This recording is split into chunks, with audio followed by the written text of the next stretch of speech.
kama hivyo hamna shida. Ila sema kijola kimekupendeza. Sio jongo kwa lazima nikatai mtu.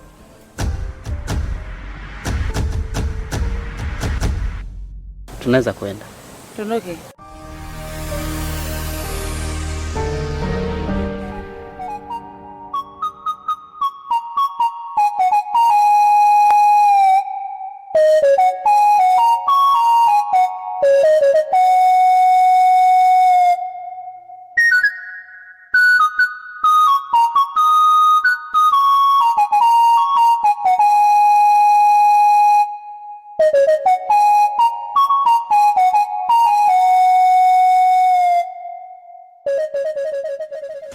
Sasa ndugu yangu, ndio nimekufuata. Lengo la kukufuata kwamba kuna siri nzito ambayo natakiwa nikufikishie. Swala zima la upoteaji wa pesa hapa kijijini. Hizi changamoto zetu tunazopitia hizi. Kwa hiyo tulikaa tukawazi, tukakubaliana ndio kwamba tusafiri kumfuata mtaalamu. Na katika makubaliano tuliokubaliana kwamba nikapewa jukumu kuwafuata vijana ambao wenye uchungu ikiwemo na wewe. Ndio. Kwamba twende tukamfuate mtaalamu. Sasa basi nikuombe kama utakuwa na nafasi ya kwenda basi tushirikiane na tuongozane kwenda kumfuata yule mtaalamu. Na hii safari ipo kesho. Mungu akitufikisha salama. Kesho. Kwanza bwana mkubwa, nitoe shukrani za dhati kabisa kwa uaminifu ambao mmeniamini na kunikabidhi hayo ambayo mmenikabidhi. Pili nikuaminishe tu haya ulionipa basi ndio yamefika, kwamba kile ambacho umenielekeza mimi nitakihifadhi, hautasikia sehemu nyingine yote. Unielewa vizuri sijui. Lakini pia kiongozi, ili swala la safari kidogo hapa nitawataka radhi kidogo, kwa sababu nina hoja ambazo zitanifanya mimi nishindwe kushirikiana na nyinyi katika hii safari. Kwa sababu pale nyumbani sisi tuna mgonjwa yuko ndani, bi mkubwa yeye anasumbuliwa. Poa sana.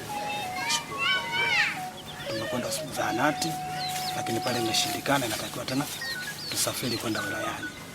Safari hata na sisi pia ipo kesho. Kwa katika hili kama bila hili tulijitokeza tungekuwa pamoja. Kwa sababu wanahitajika watu ambao wenye moyo kama sisi bwana. Sahihi. Lakini sasa kwa sababu mambo yameingiliana, mimi nitakutaka radhi. Nendeni. Basi kwa lolote lile tutakuwa tuko pamoja. Basi sawa. Mimi nishukuru kwa taarifa. Pia nikuombe au nikutakie safari njema ya kupeleka bi mkubwa hospitali. Pia haugue pole. Na sisi hata kama tutapotoka, hatutatoka kama msafara labda tunaenda kuzika au vipi. Tutatoka hivyo kwamba lengo wasiweze kufahamu watu wengine zaidi. Tutakutana mbele huko ili safari yetu iende kwa usalama. Kwa hiyo mimi nione kwamba kwa haya tuliyozungumza yabaki kama tumeyazungumza mimi na kama ulivyosema wewe. Basi sawa, mimi nashukuru sana. Basi sawa, tuko pamoja. Tulikuwa kwenye kikao na wanakijiji wenzangu, tumekubaliana tusafiri. Safari ni ndefu sana, inaweza kuchukua takriban siku 3 hadi 4 kwenda kumtafuta mtaalamu. Hofu yangu na mashaka, sijui hii safari kama tutaiweza, maana ni safari ngumu. Ondoa hofu mpenzi wangu, kwani hata mimi nikopo naombea hiyo safari na mimi ni miongoni mwao.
Una viji vingi lakini kibala, hadi watu wake wanakosa mpaka la. Amani hakuna kabisa, imepotea kijijini. Oya, ukipewa sana. Habari baba. Salama, shikamoo. Naona mpumzika. Ndio kwanza. Nini tena baba?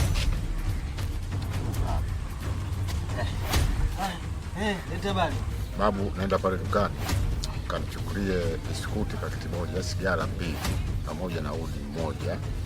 Niletee hapa. Babu. Kwani hauna taarifa kijiji hiki? Kuwa hatu hatuuziwi wala hatununui sababu ya upotaji wa pesa mikononi mwa mtu. Kwani hauna taarifa hii babu? Babu, unachekesha. Yaani hela zinazochukuliwa za watu wengine sio pesa yangu mimi. Shika hii pesa. Nenda kanichukulie mahitaji niliyokuagiza. Shika.